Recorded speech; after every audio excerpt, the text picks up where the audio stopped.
speaking of doing whatever they want, that's a segue into talking about Doctor Strange. The new Doctor Strange and the Multiverse of Madness has hit, and it's hot for the theaters today. I don't know why I'm leading into it like nobody knows what it is. If anybody's tuning into this, especially if they've heard any episodes of Sharon and myself talking about these things, they know what they're getting. Welcome to the rabbit hole. This is going to be there's several as we try to focus. We're both super fans here, I think, of these things, obviously, but at the same time, we always are picking apart some of the psychological impact and psychological elements of some of these stories. And gosh, here we are, as it's been heralded as the MCU's first real horror movie, like some real horror movie tropes and some. I believe the most jarring deaths that we've seen in the Marvel Universe in some ways, even though they're not necessarily the people that we know and love, but they're just the starkness of how they're done and that they're actual violent deaths. So anyway, lots to pick apart here. Oh my gosh, so much. Oh yeah. There's and I think it was brilliant. And again, like so many other things we've talked about, is that there's this larger canon. There's all these different things. And again, I get that, there's always fan theories or there's talk of this or talk of that. I mean, the one that I thought was hilarious was the whole, like, if I saw another meme of somebody photoshopping Tom Cruise's face onto an Iron Man suit, it's like, oh, get over it. And the, and also too, in terms of, well, okay, we've got multiverses and what are we going to have in them? And then, okay, well, Spider-Man did this and then this one did that. And the weird sense of expectations is like, yes, it opens up stuff. But as we talked about before, like, remember we talked about like Spider-Man and like when you see those scenes and all those different things, are they there as launching off points for, Multiverse of Madness, or are they launching off for other things? Or are they sometimes just that, here's the nod, we can't put in all of the things. So therefore it's a way of putting it in, not leaving it and having it being this big gap, but also knowing that that's all we can do at this point or at this. So we got the nod, we filled in the blank. Yes, it might seem like it's token, but then that's also the other part too, is like, again, you never know what's the Easter egg, we're just trying to round this out so that nobody says we didn't do it. And what's the thing that's, going to turn into something else. But it's amazing how much people invest in, well, they did this and this, so therefore, or I have expectations of blah, blah, blah, blah. It's like, well, you know what? Then go join the movie industry. Go get a job. Go make but get off my Facebook about it. Yeah, I know. I'm one of those where I feel like I have a lot of little fan theories and headcanon in my own head. And I obviously am strongly emotionally invested in a lot of these things, but and so, I have those feelings too. Where it's like, gee, I wish they would have done this. But at the same time, I'm like you. It's like, well, I'm not the one making the story, and certain things I knew, for example, going into this, that Wanda was probably going to be the bad guy, even though I really like Wanda and I didn't want it to happen. But I know they're drawing from like House of M, and they're drawing from some of the other comic, story arcs where Wanda has her moments, or where if she has her arc that she goes through, that includes villainy, right? And it sure does now, as far as villainy goes. Well, and what's interesting too, and I wasn't aware of this initially, but again, my son goes, a bred a nerd that found his own rabbit hole. So what can I say? One of those, oh God, the student has exceeded the master in some places where it's like, oh, I hadn't read that particular. Okay. Teach me. But it was the idea that, again, when you think about the impact that COVID had, initially what was from what he has said, that this was actually supposed to come out before WandaVision, but then the TV stuff was easier to, kind of get out and going, so that some of their, like, Marvel's own timeline and order of things, so that they actually had to do some rewrites because WandaVision was supposed to come after the fact. So this was more about some other. So I think first of all, the fact that, if people are wondering about things, don't just sit there and go, okay, so it's what was supposed to happen before and therefore, and then it leads to the hex. It's like, no. They did the rewrites. And just because certain things, if anything, actually, to me, this works. And had he not like informed me of that, it wouldn't have mattered in a sense, because you see what happens in WandaVision. You see her go off and study to become, the Scarlet Witch is how, so that's there. And then this happens afterwards with the rewrites. This still makes sense because we don't know what she was learning in that place, in that space. We don't know how she was embodying this. We don't know all these other things. So the fact that she's even, as you see there, constructed this reality where you see this, oh, here's the nice, pretty orchard. And then you're like, oh, not so much. Kind of a hellscape. Yeah. Wow. That's, talk about, like, again, a nice bit of icing on that. There's that there's that part, right, where Doctor Strange says, and it's interesting, the slip in the little, I don't know if it's a spell or whatever it is, that he says, like, wow, it almost tastes real. And she says, you mean sweet? Yeah, I mean sweet, Yeah, exactly. I don't know why did I say real? That's funny. Yeah. And yeah, so, and it is interesting how those happen. I guess also, speaking of that, of how COVID and things get changed, America Chavez's power of hopping dimensions was supposed to actually be the fundamental reason why the spell gets messed up in No Way Home. But they had to switch the order of those, right? So, or, there's little things like that they have to write around. But so who knows, and I think that kind of and going back to the way it's presented, I think that the things in this movie are much more indicative, speaking of source material, I guess, of Doctor Strange type of adventures, which is weirdness, magic, evil, undead, that kind of stuff. That's what he fights, that's how that works. But yeah.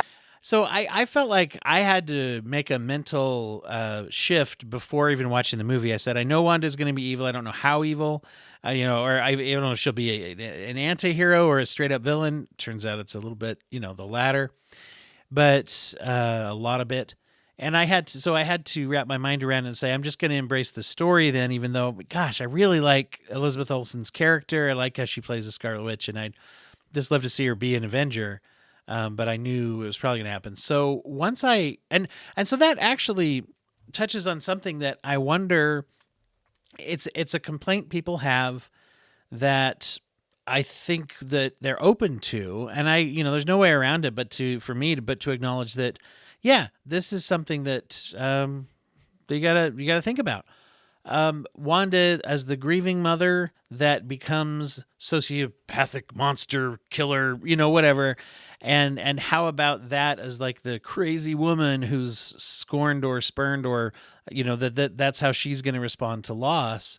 There's a trope there that they're leaning into, right? That they're, that was the one issue that I had was on one level, I got it in the sense that like you, it was okay, what are they doing and how are they doing this?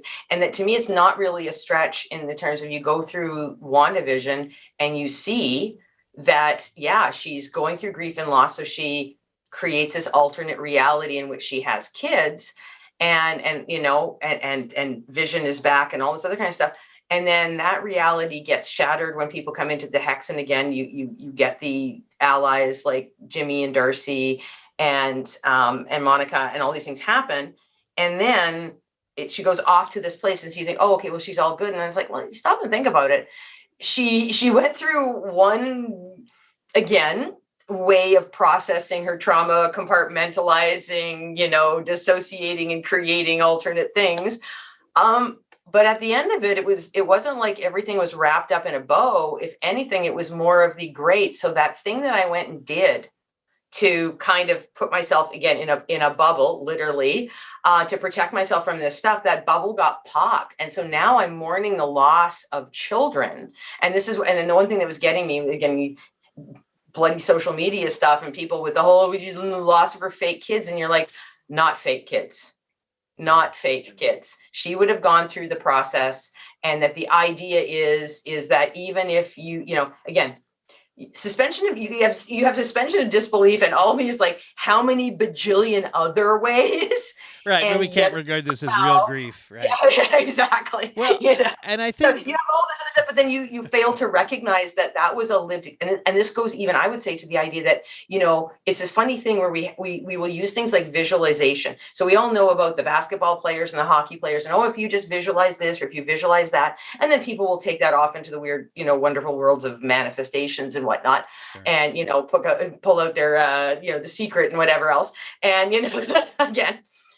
Okay. We are talking about sorcery and magic users right now, so why not? So you've got all this other kind of It stuff going on. fits. But then at the same time, it's like, okay, well, hold on. We all know, and we use this in our own work, where it's the idea that there are certain things where, in a sense, your brain can't tell the difference. Like when you wake up from a horrific nightmare, your brain can't tell the difference as to whether you really did that thing any more or less than you walk down the street or us doing this. So it is this thing where your brain processes certain things the same way. And there are things that we can use to our advantage with that. And again, we have no problem with visualization and what that does to help your basketball game. But when it's like, okay, hold on. Well, yeah, she constructed all of this stuff, but again, the way her brain processed it is going to be just the same. So why is it that, it's okay if this basketball player does it and it's real and I can use it to, make $1 million next week if I just visualize the 5 following things 6 times a week.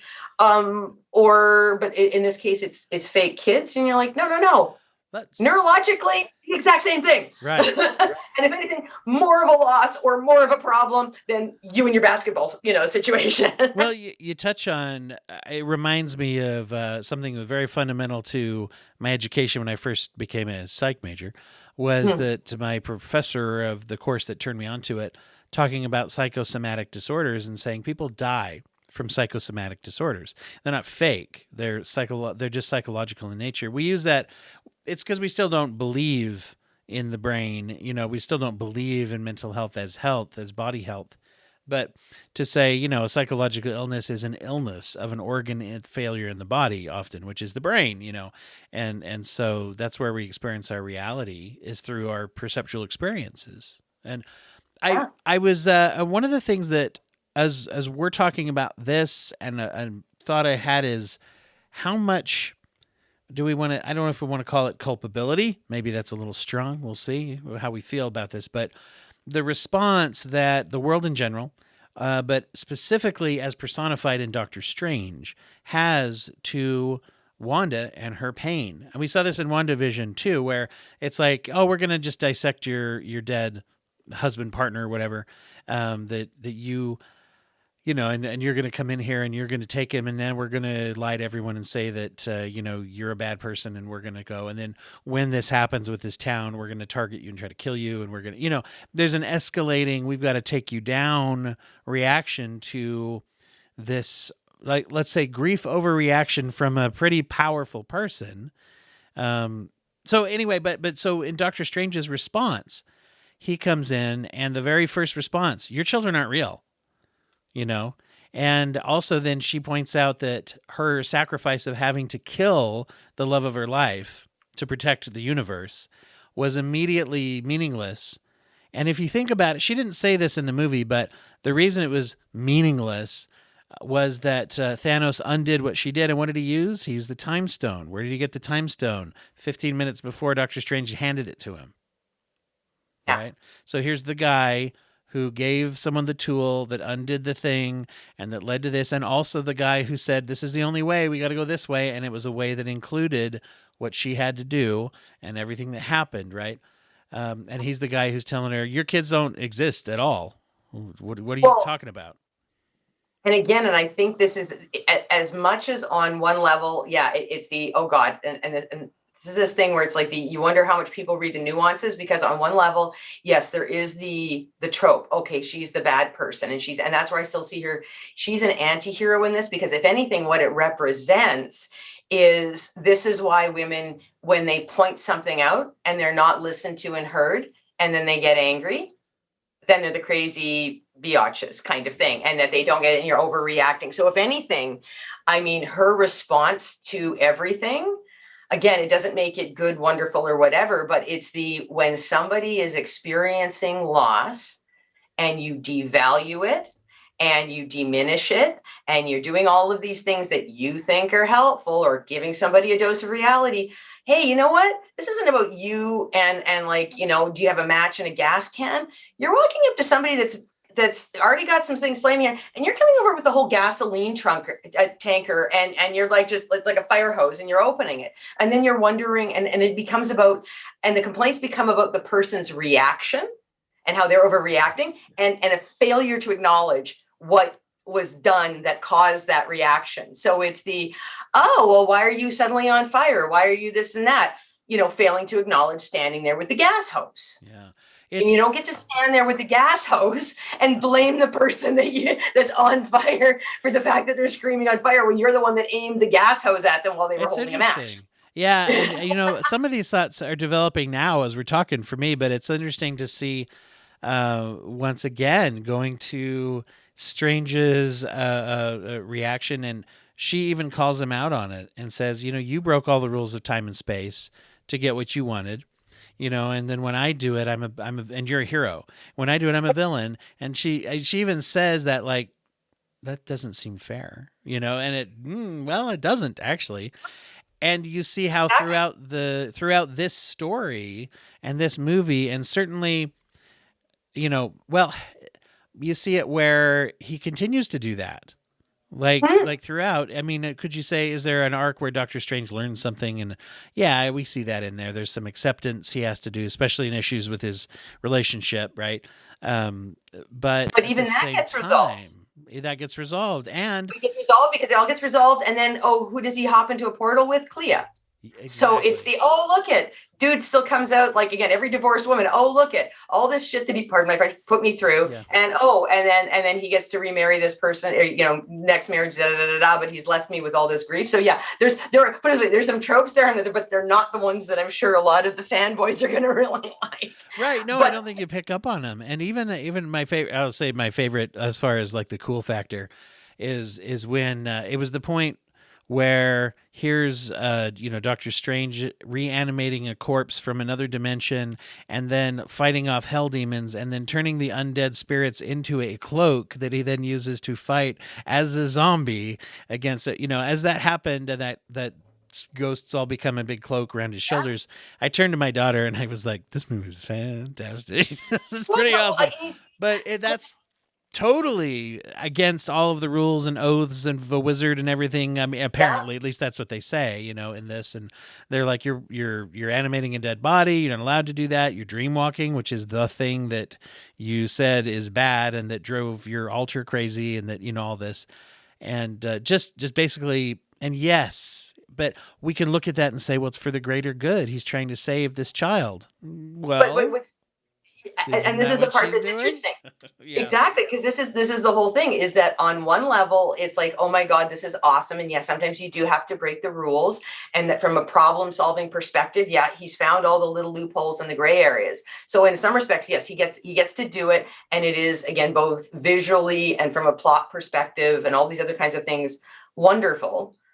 But but again, I hate to say this, it's one of those things that, again, fits in with the larger stereotypes of the world where, guy breaks the rules, he's an innovator. Woman breaks the rules, insert derogatory term.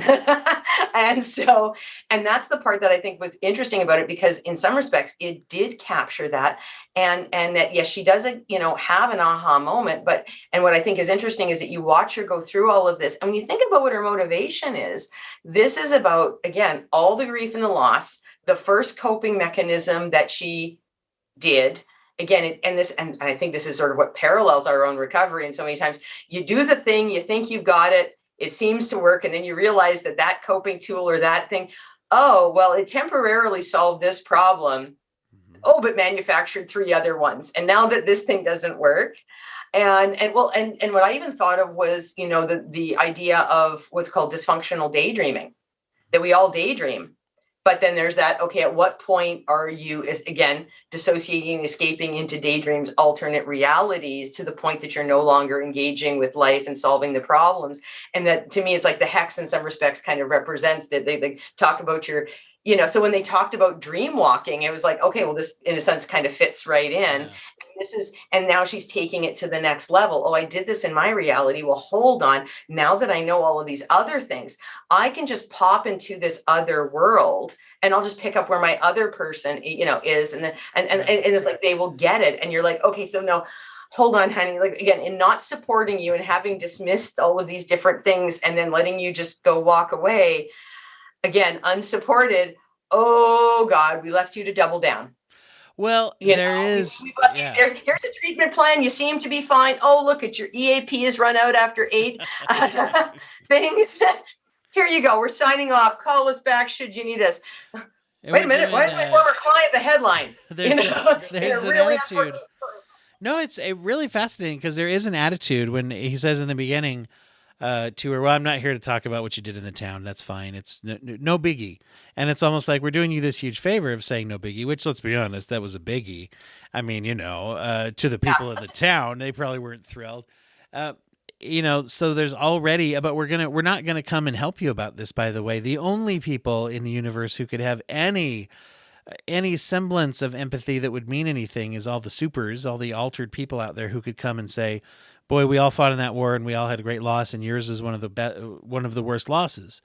No, we're just going to leave you alone somewhere in a field to, make a fake apple orchard. And once again, you could say whatever about, her openness. The one thing that becomes to where the dysfunctionality starts to come in, that probably separates this a little bit, is very much like, it's sort of like addicted thinking, compulsive thinking, unhealthy coping mechanisms, where she crosses a line at some point to where it becomes not about, I want my kids to be alive again, to it's like, well, they are. We've already found that out. They are. They're with a loving mother, by the way, in most realities, it seems. Yeah. Her, right? Other versions of her. She does cross that line to where it's like, what I need and deserve and can get because I have the power and ability to do it is, I can get them and then I will have that, right? It becomes there's an I that comes in there. But I think that goes back to the saying of, she's been told by everybody her whole life to use her powers the way they tell her to. And, it's like, you can't have this. It's like, yeah, well, I can actually. So who are you to tell me I can't? I can do this. Well, and again, going into that idea of like, especially when you're in a bad place, and it's that whole thing about, you think about all the different kinds of thought traps people can get sucked into. So it's that all of that, you maximize all the negative, you minimize any positives. It's black and white thinking. You get into comparatives. So why does so-and-so have this instead of that? And so there's even the comparatives again between her and Steven. If you're going to look at it from the, why does he still, despite, having all these different women and he still gets somebody that likes him, but then they understand that, no, this isn't going to work, whatever. Right. So it's he's still getting something and I'm getting, so you can see how she's getting into that comparative thing. And it's, well, why do all of these other versions of me get to have my kids and I don't? And so why do that? So, and again, it's that one of those things that where we know, again, and we all engage in it at some point. It's again, to what degree and at what point do we intervene and go, okay, well, hold on, like this, the surefire way to dig yourself into any hole, if you're even starting off from a good, healthy place, is to get into that weird comparative thing. Mm-hmm. Because somebody else is not living, what you're seeing on their social media is not necessarily reality. It's curated. So that kind of thing. And so that's the thing, is that she gets caught up in that. And like you say, it becomes less about, her kids and making sure they're safe. It's about, I deserve to have these kids too. And that I had them for a bit and then they got taken away from me.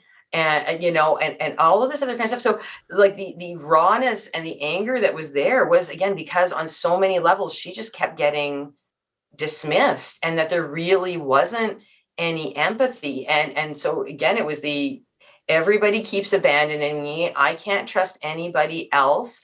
I've just got to go do these things on my own. And then, a loss of perspective, but at the same time, a very reasonable loss of perspective, because anytime there's been anybody around to reflect things back to her, I mean, literally the last support and the last, things that she had was when you had Darcy and when you had Jimmy and Monica kind of go, oh, okay, hold on.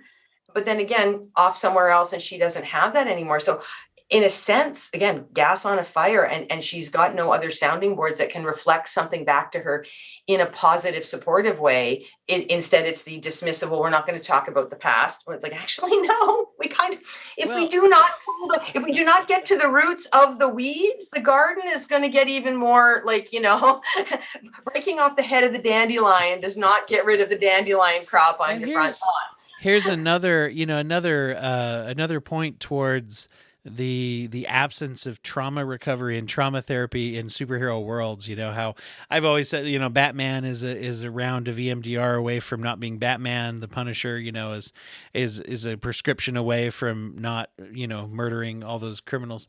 And so obviously, there'd be a less interesting story to be like, here's a kid whose parents were killed who got over it, but or healed from it, whatever. But on the same token, it's like, here's the consequences of untreated trauma in a way. If we want to look at it that way and say, is there a culpability with the, also, it's interesting, the pride that you could look at it as there's pride and narcissism, both of the sorcerers on Earth 616 or the Illuminati in the other dimension, right? Because they treat the whole thing like everybody's like, yeah, she'll try to do whatever, but we're not worried about her. We're worried about these greater philosophical arguments or these greater things over here. And it's like, and she says all the way up to when she turns completely, all right, I'm committed now, I'm going to do whatever. She says, okay, I'm going to just let loose. And I haven't done that yet, by the way, And it's like, once she does, you realize, wow, she really had not let loose her capabilities to say, I'm going to use all my capabilities against you. And it's not going to be that tough, actually. I'm going to walk. It's like walking through a wet paper bag, as far as walking through these a bunch of heroes that are very, very powerful. Right. And so she's not been taken seriously. And again, and I think that explains, again, if we think about, how does somebody get to a certain point in their life, and we think about the overrepresentation of folks with diagnoses in in terms of the interaction with the justice system that are incarcerated, and that it's, again, how much of that was based on not having early responses, either, again, how many things would be addressed if we all had more stable and rich, in terms of the social determinants of health? How many things would just be prevented at that level? And then even if you, can't make, the world a totally, warm, fuzzy, supportive thing, things are still going to happen, right? But that ability to take seriously and represent and support people, recognize and accept and support people earlier on. But instead you get to these things where it's like, yeah, it culminates in so and so doing the thing, and oh gee, what did they do wrong? And it's like, well, actually, if you go back, there were like how many opportunities where what was supposedly offered as support or the intervention or the whatever was, not what they needed, and was in fact the gas can. And like you say, so the culpability, in terms of us as a society. And I think that's that in a sense, that's what she represents in terms of, again, yes, it's being done through the idea of a mother's grief and loss, but that idea, if you keep dropping the ball and you keep whatever, one of those things, like when I was in government, one of the things we talked about was like the use of restorative justice, and especially at early stages, because one of the things we realized, especially with youth, was that the sooner you incarcerate them, all you're doing is sending them to criminal grad school. So yeah, and you can only double down, when you double down on someone and say, boy, this is one of the issues I had when I was in a lot of court-ordered treatment. And you saw a lot of people, especially with substances, where some people who had come up through their own recovery and their own sobriety tended to sometimes be very, very even cruel to say, I did it, you can do it, get it together, you piece of shit. And that whole like kick them in the ass mentality that I heard so much about when I talked to people and watched people going through it. Not that there wasn't anyone who responded to it, but 9 times out of 10, the way that I get to self-medicating in my life isn't because people haven't beat me up enough. It's usually much the opposite, right? And you can only beat on someone for so long before they start to look at the world and say, well, I guess I'm in a world now where I'm either the victim or the perpetrator. Well, and that you create the self-fulfilling prophecy. So in other words, in a sense, she didn't choose to do this. Circumstances, it's the proverbial, you create the monster, right? The larger society creates the monster by what they didn't do, how they didn't intervene. And I think she represents that. And then again, like I say, I see a gendered aspect in there as well. Yeah.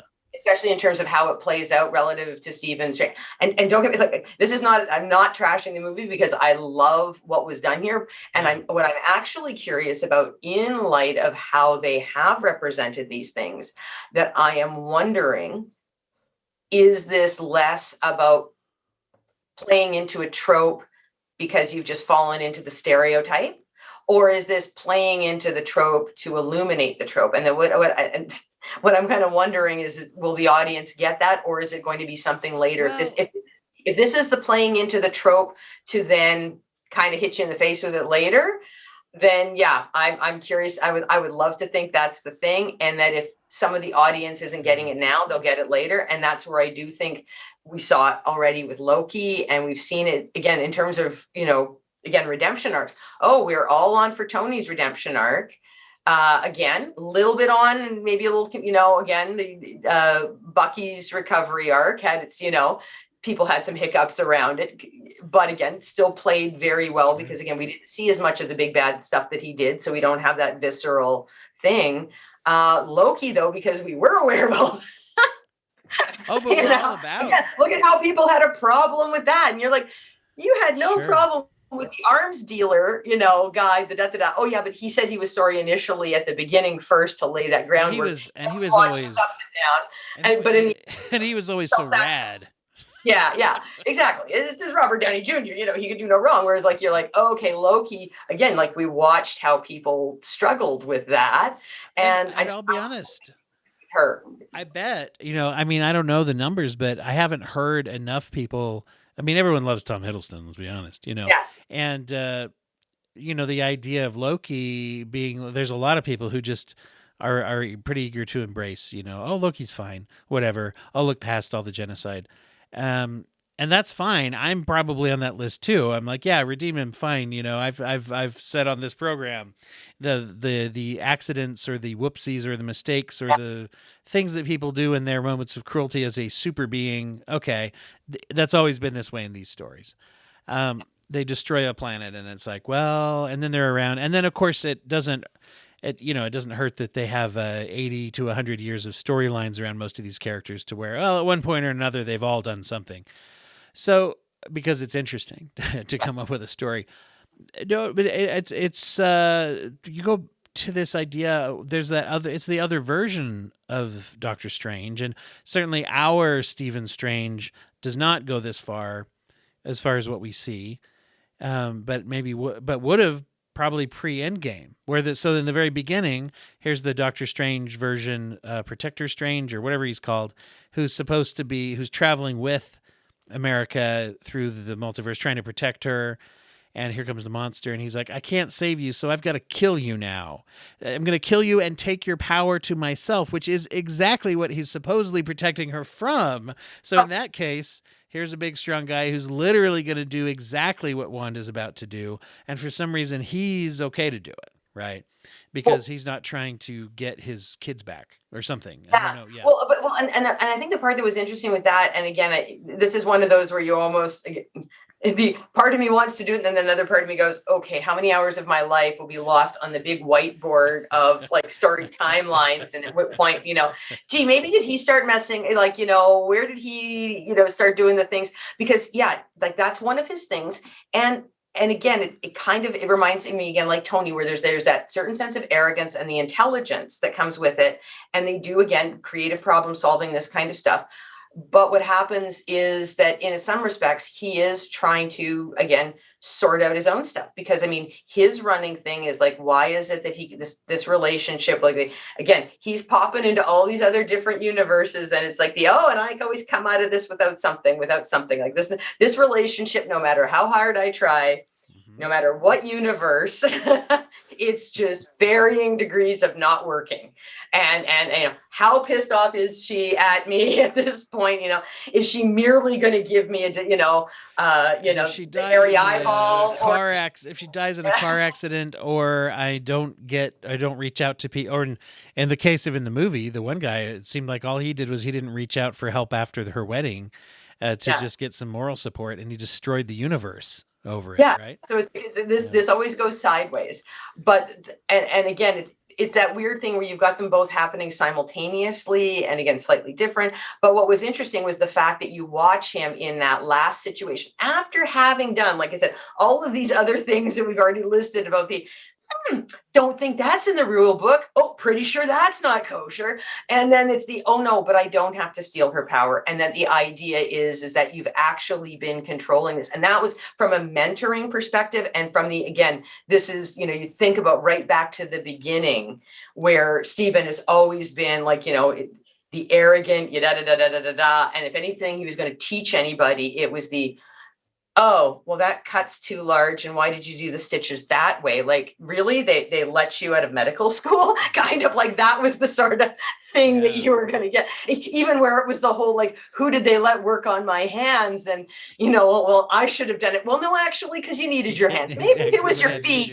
Yeah, maybe she smashed up your feet. We could have let you, freeze your feet and stitch them up yourself, but they were your hands. But so to have him actually have that moment of where you see, and again, kind of like the Peter Tony thing before, where it's no, you've actually had this. Those places that you thought you went randomly, like we went everywhere that we needed to be. It seemed random. So you actually are controlling it. You just don't know. So there's that other kind of that reinforcement of the superhero, like, so. And I think to me that comes from he had his own aha moment where it's I keep making these same mistakes over and over and over again. And it's that old thing about, life keeps handing you that same lesson until you stop doing it. So that's where I think, to you learn and move on. And that I think that's what happened with him. And I'm going to say if there's a difference between him and Wanda, we get to watch him finally having that aha moment, getting off his own hamster wheel of let's keep making the same mistake in all the universes over and over again.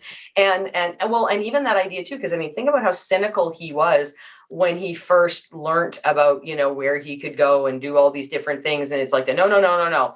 It's all about science and this and then. What are you going to be like meditating and yada, yada, yada. He gets it. He gets really cocky. He's upset by the fact that he's not the Sorcerer Supreme, but it then goes off and again, does these phenomenal things, but then has the aha moment where it's like, yeah, this was about having confidence in myself, about doing these things. And yeah, now I have confidence enough to walk away and stop beating my head into this wall. Here, America, you take your skills, you actually know what you're doing. You've been operating from a place of fear and self-doubt. Don't do that anymore. You got it. And I think that's the thing that's happened with Wanda is that all that's happened is she is still, again, unhealed trauma, more fear and doubt. And what I'm hoping that we do see is, again, that place where, because she did have, and I think we saw the light of it in the sense of, I'm a mom, I'm not a monster. And it's oh, wait a second, that's coming out of my mouth. And now that I'm hearing it with my, my kids from this universe have just like freaked out. They've done this, they've done that, and I'm not the monster. Oh, wait a minute. Yeah. Hold on. And so that's what I think we're at. So you're probably on the same page as me that you don't really believe she's dead. No. I mean, that would be so dumb. Yeah, to actually have her be dead. And even in the comics that they're drawing from in the House of M and whatever, when she, of course, a lot more backstory for Wanda in the comics with she's usually an X-Men character. Magneto's her father. I mean, she has a whole thing, but she's found to be alive after very similar events, kind of thing later on in another storyline. But anyway, so there's a lot of things they're drawing from there, and at least we know she exists in another universe.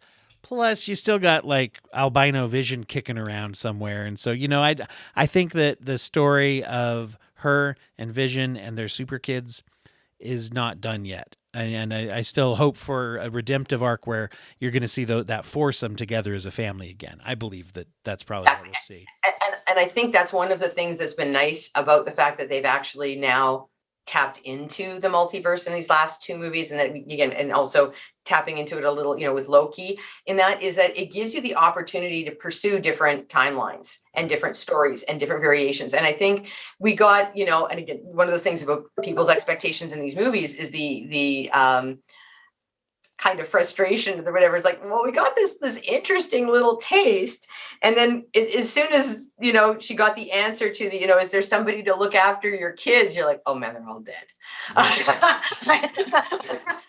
Yes. All the stuff, she's going to do stuff, and now in a weird, interesting, good mom moment, okay, so the kids will be fine. Okay, I'm cleaning house. Now you're spaghettified. Yeah. We just got introduced to the Illuminati and all these cool versions of whatever, and their life expectancy is what? How long do you think that the battle is going to take, and what kind of scary ways? Not as long as you'd think.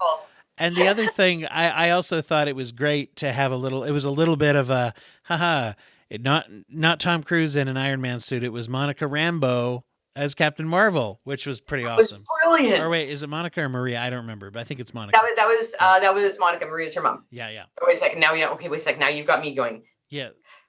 No, it was Maria. It was Maria, wasn't it? Yes. Was Maria Rambeau. Yeah, it was Maria. Yes. And then, okay, gotcha. Okay. So we got so let's get tweet at us. Or don't. We're trying to hold all of this in our heads. Stuff's gonna fall out.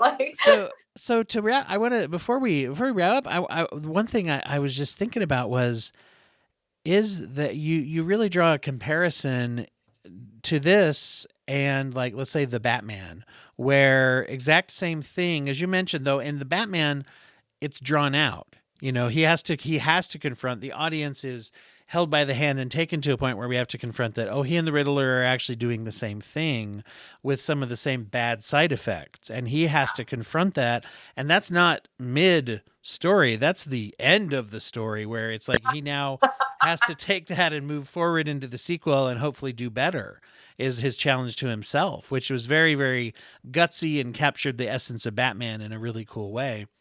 And then, spoiler alert for the Batman, I guess I should have said, since obviously there's spoilers for Doctor Strange, but not really a spoiler. That's the theme of that movie. So with this, I it's a very interesting question you bring up, which is this could be interpreted the same exact way, but are most people interpreting it that way? Nobody said that. And for me, there's a reason to be hopeful that, maybe it is going the way you said, and it's going to be drawn out and we're going to see that. And then there's also a reason to not think that, which is the thing at the end where the end sort of happens and then undoes itself.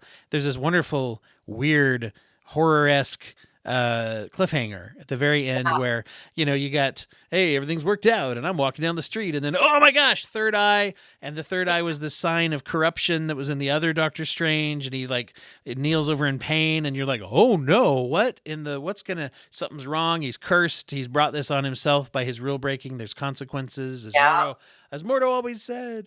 And then, so that's my reason to be hopeful that maybe they'll take it that way. Then again, the end credit scene immediately shows him once again chillily walking down the street, and here's Cleo who bursts through and is like, "Hey, it's ride or die time. You gonna come with me and do something crazy?" And his third eye opens up just casually, and he's like, "I'm in." Yeah. And it's like fun times or whatever. And it's like adventure time. And so I kind of am like, well, which way are we going to go with that? Are we going to draw out the fact that, hey, dude, you essentially did the same thing as Wanda. You were saving kids. She was trying to say that, she went too far this way. You went too far this way. There consequences for going too far, even if it was for a good cause. Or is it just going to be like, hey, he's got a third eye now. That's dope. Yeah, well, I'm curious to see what they do, and I can't imagine there being something without some sort of consequence, because I think it would be and again, and this is where all of these stories go in terms of the superpowers, because and why these stories are so rich is because, again, it's the whoopsies, it's the whatever, it's the, oh, wait a second, it doesn't matter how well intentioned you were. And again, even just thinking about that dynamic that exists, you talked about with, again, in terms of Stephen and Wanda, where it's the great, you did this thing for the greater good to undo the blip, but look what this did to me kind of thing. And look what it, the implication. So it's all of these things where, and I would say it's, again, perfect metaphor for things in mental health. it's not about your intention, it's about the impact. And we all know about the road to hell being paved with good intentions, and that we've all encountered situations where, I get what you think you're doing, and it's wonderful that you're well intentioned, but did you not think about this? And so I think that's the other part of it, is what they introduced was the possibility of, again, here are two different ways. Which path are we going to go down first? Or is one just the nod and and is one the path? What is it? But that idea of, again, intentions, and that being what, people get caught up in, as opposed to what's the impact of your actions, which is the more important part of it, because it doesn't matter how well intentioned you are. If something goes sideways and you don't take ownership for it, right, then what does that mean? And then especially, again, when I think about it through the mental health perspective, I don't care how well intentioned a clinician is, if they're not aware of their impact and take ownership of, okay, I did this thing and I realized, I did not know that, for all the different things we've discussed, this whole process has now just illuminated a new place of trauma. And that as much as I operate from a trauma-informed perspective, I inadvertently triggered you on this, and now there's a whole area.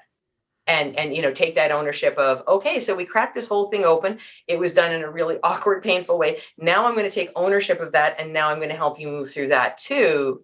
And those kinds of things, like that's, so to me, that's both a human thing, how do we support those of us with diagnoses, and then how do we as professionals, accept the fact that we have a certain knowledge base, we might have certain lived experience, but that doesn't mean we're not going to stick our foot in it.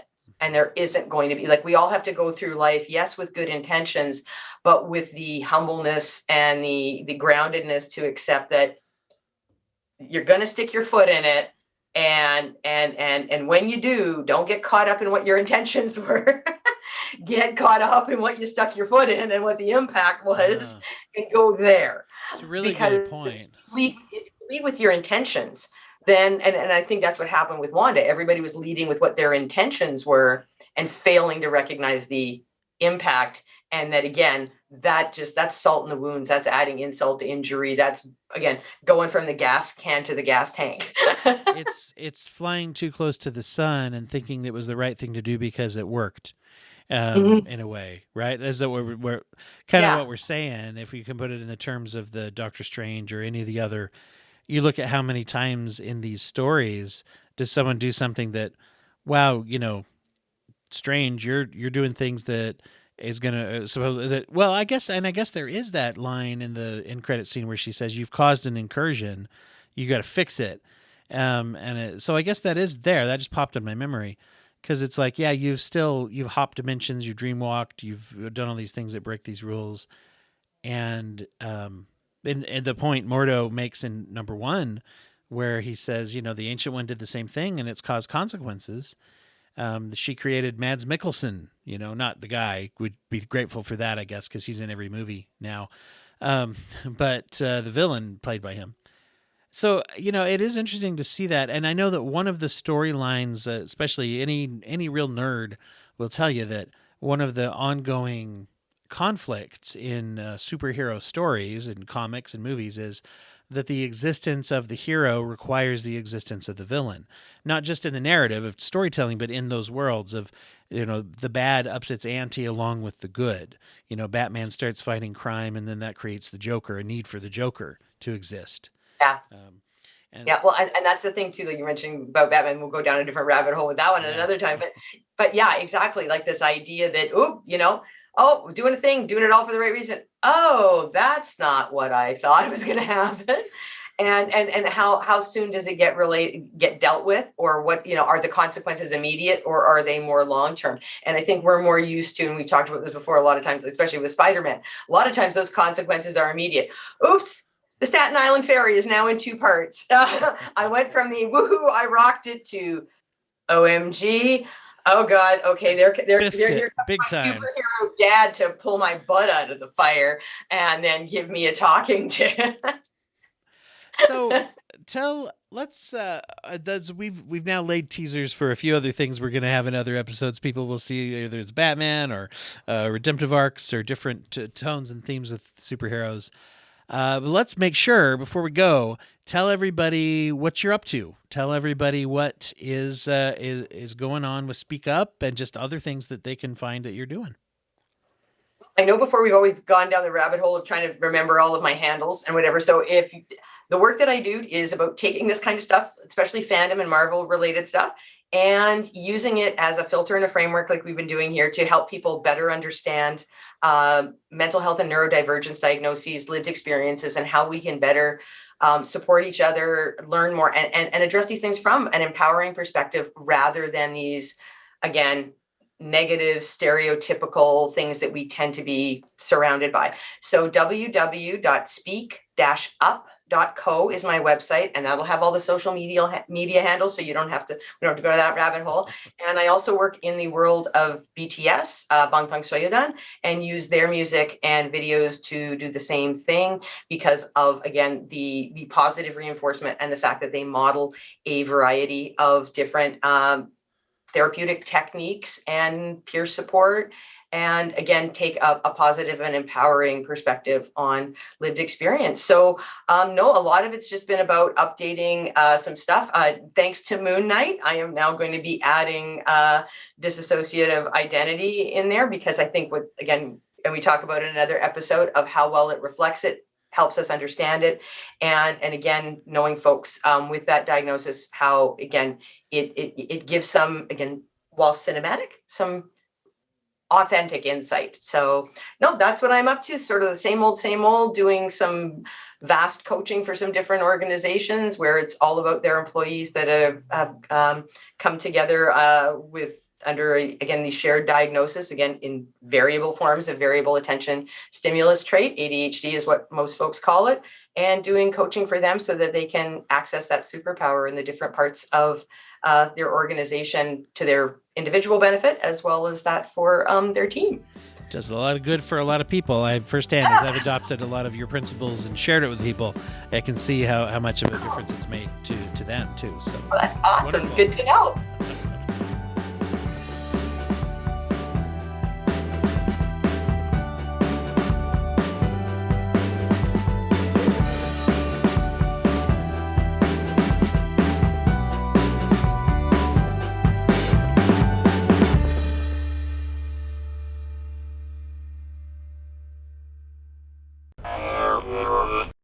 Thank you for listening to the Courtemp Arts Podcast Network. To listen to more Courtemp Arts shows, visit courtemparts.com.